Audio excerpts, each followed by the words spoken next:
going to high school, JFK was assassinated. So what ways did Lincoln honor the late president?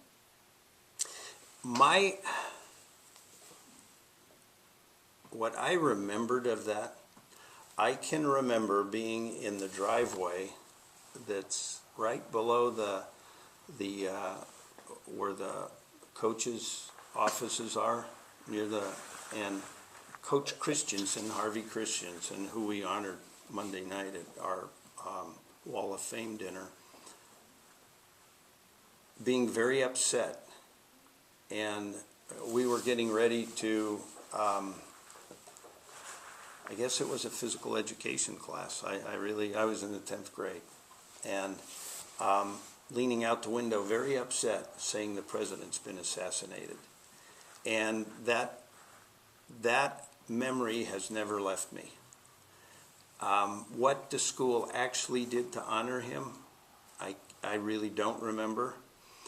I do remember that, though, and I remember how it just, the moment just froze.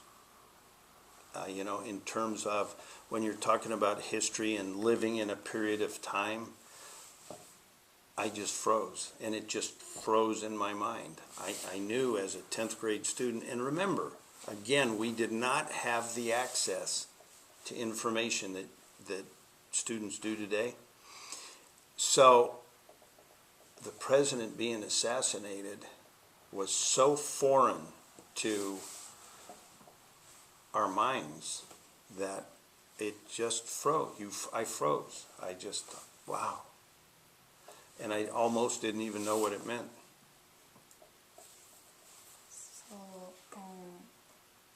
do you know, because the technology was limited, did you know what the nation's reaction was, and if the nation was in great crisis?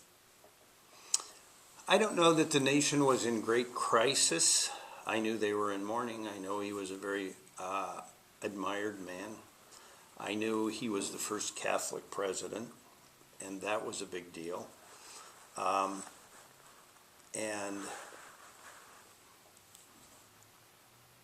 Vietnam was an issue since 1948.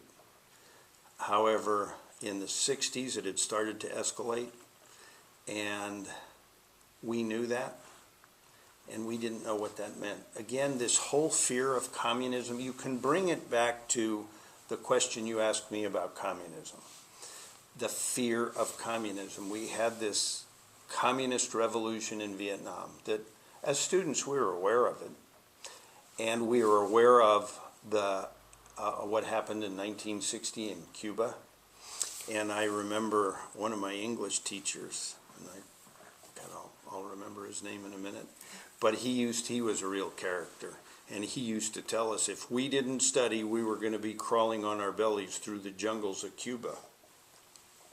Well, that was part of that communist fear, and that's just how it, you had your teachers. What else did you have?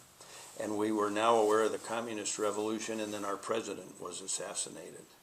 And today they've never 100% determined what Lee Harvey Oswald's motivation was. Was it communist? What was it? Well, can you imagine with the communist fear of the 50s and the 60s, what that brought into it? So again, reacting as a high school student, I'd say I saw it as it was another thing to fear. It was this big boogeyman off in the corner. It's like over there and it's over your shoulder, but you really don't understand what it is.